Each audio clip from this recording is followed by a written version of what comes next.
नमस्कार, प्रणाम, जय सीताराम। हिंदी ज्ञान गंगा के इस पटल पर आप सभी मित्रों का हार्दिक स्वागत और अभिनंदन। मित्रों, हिंदी साहित्य का इतिहास इस शीर्षक से लेकर हम प्रतिदिन आपके सामने उपस्थित रहते हैं। आपका स्नेह हमें हर बार अभिसंचित करता रहता है। हिंदी ज्ञान गंगा के इस पटल पर हम हिंदी साहित्य के उन इतिहासकारों का वर्णन, अध्ययन और कुछ ज्ञान इकट्ठा कर रहे हैं जिन्होंने हिंदी साहित्य के इतिहास में लिखने में महत्वपूर्ण भूमिका निभाई। इसी क्रम में हमने सबसे पहले गारसा दत्तासी, उसके बाद मौलवी करीमुद्दीन, उसके बाद हमने महेश दत्त शुक्ल, फिर शिव सिंह सेंगर, ग्रियर्सन और मिश्र बंधु की चर्चा की थी। इनका भी सभी का समय काल कर्म के अनुसार महत्वपूर्ण योगदान रहा। अब हम हिंदी साहित्य के एक ऐसे विद्वान की चर्चा कर रहे हैं जिसके बिना हिंदी साहित्य का इतिहास अधूरा है। उस विद्वान का नाम है आचार्य रामचंद्र शुक्ल।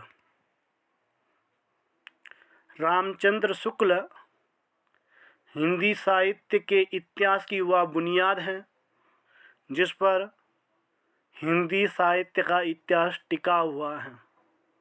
मित्रों, रामचंद्र शुक्ल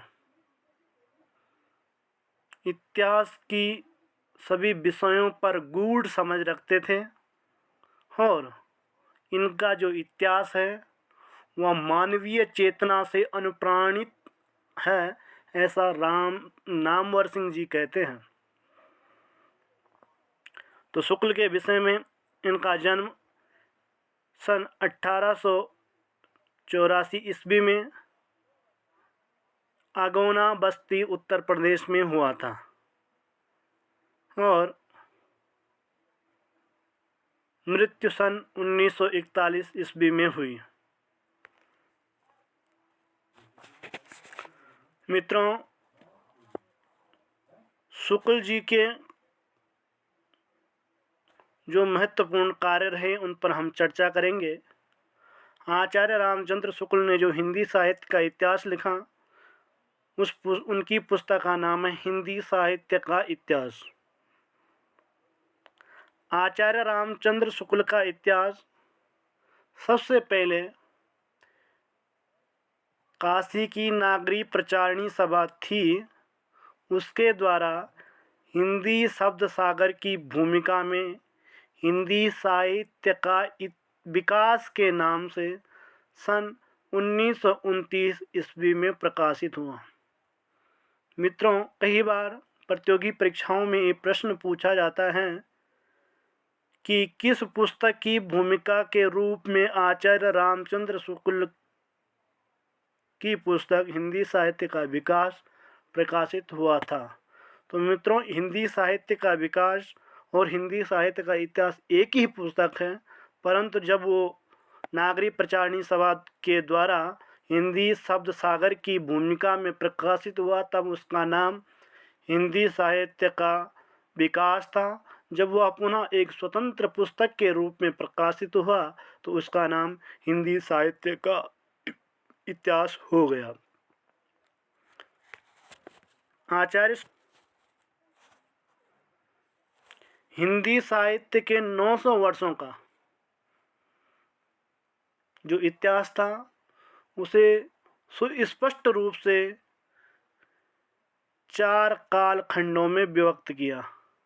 मित्रों, यहाँ पर मिस प्रिंट हो गया कि 400 सुस्पष्ट कालखंडों में 400 कालखंडों में नहीं बल्कि 4 सुस्पष्ट कालखंडों में उन्होंने विभक्त किया। साथ ही हिंदी की उत्पत्ति के विषय में अनेक विद्वानों के अनेक मत है। राहुल सांकृत्यन 693 से लेकर अन्य विद्वान अपने अपने मत के अनुसार मानते हैं। हम उनकी चर्चा आगे आने पर करेंगे। आचार्य शुक्ल 993 ईस्वी से हिंदी साहित्य की उत्पत्ति मानते हैं और अपने हिंदी साहित्य के इतिहास नामक ग्रंथ में इन्होंने 1000 कवियों के और लेखकों का जीवन वृत्त, उनकी साहित्य में महत्वपूर्ण भूमिका, इस विषय पर भी इन्होंने प्रकाश डाला। आचार्य शुक्ल का जो इतिहास है वो विधेयात्मक पद्धति पर है, जबकि पूर्व के इतिहास का कालक्रम वर्णक्रम के अनुसार थे। परंतु आचार्य शुक्ल ने एक मनोवैज्ञानिक ढंग से और वैज्ञानिक ढंग से इतिहास लिखने का महत्वपूर्ण कार्य किया। 1908 ईस्वी में काशी नागरी प्रचारणी सभा ने उन्हें हिंदी शब्द सागर के सहायक संपादन का कार्यभार सौंपा, जिसे आचार्य रामचंद्र शुक्ल ने एक सफलतापूर्वक ढंग से पूर्ण किया।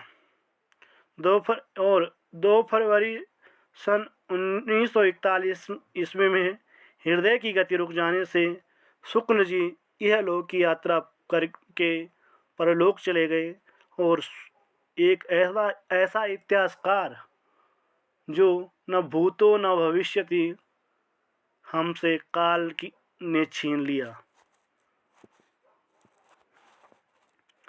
वे नागरी प्रचारणी पत्रिका के भी संपादक रहे। सन 1919 में काशी हिंदू विश्वविद्यालय के हिंदी प्राध्यापक भी रहे और बाबू श्याम सुंदर दास की मृत्यु के बाद वे 1937 से लेकर जीवन के अंतिम काल क्षण 1941 तक हिंदी के विभाग अध्यक्ष पद पर रहे। उनके एक महत्वपूर्ण कथन की चर्चा कई प्रतियोगी परीक्षाओं में की जाती है। वह है कि प्रत्येक देश का साहित्य वहाँ की जनता की चित्तवृत्ति का संचित प्रतिबिंब होता है।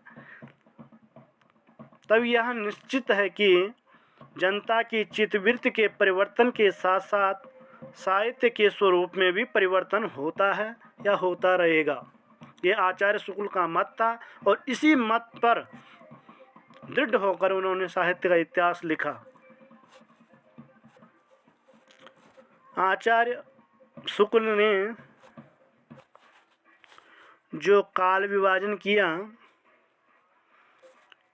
इन्होंने एक काल के 2 नाम रखने की परंपरा शुरू की। इन्होंने हिंदी साहित्य के इतिहास को 4 भागों में विभाजित किया। आदिकाल, जिसका नाम इन्होंने वीरगाथा काल रखा, जो संवत 1050 से 1375 तक था।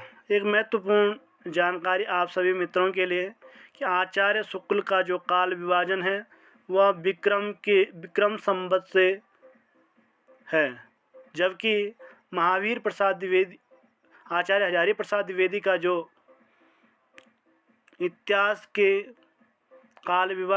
का जो काल विभाजन है वो सन में है, ईसवीय वर्ष में है। आचार्य रामचंद्र शुक्ल ने आदिकाल, जिसका नाम इन्होंने वीरगाथा काल का, संवत 1050 से लेकर 1375 तक इसका काल माना। उसके बाद पूर्व मध्यकाल, जिसका नाम भक्तिकाल था, इसका समय इन्होंने 1375 से 1700 संवत 1375 से 1700 संवत तक माना। उसके बाद उत्तर मध्यकाल, जो रीतिकाल के नाम से विख्यात है, इसका समय संवत 1700 से लेकर 1900 तक माना। और आधुनिक काल, जिसका इन्होंने नामकरण किया गद्य काल, जिसका समय है संवत 1900 से लेकर 1984 तक। मित्रों, ये थी आचार्य रामचंद्र शुक्ल की महत्वपूर्ण जानकारियाँ। आचार्य शुक्ल एक इतिहासकार के साथ साथ एक निबंधकार, प्रखर आलोचक और कवि थे। आगे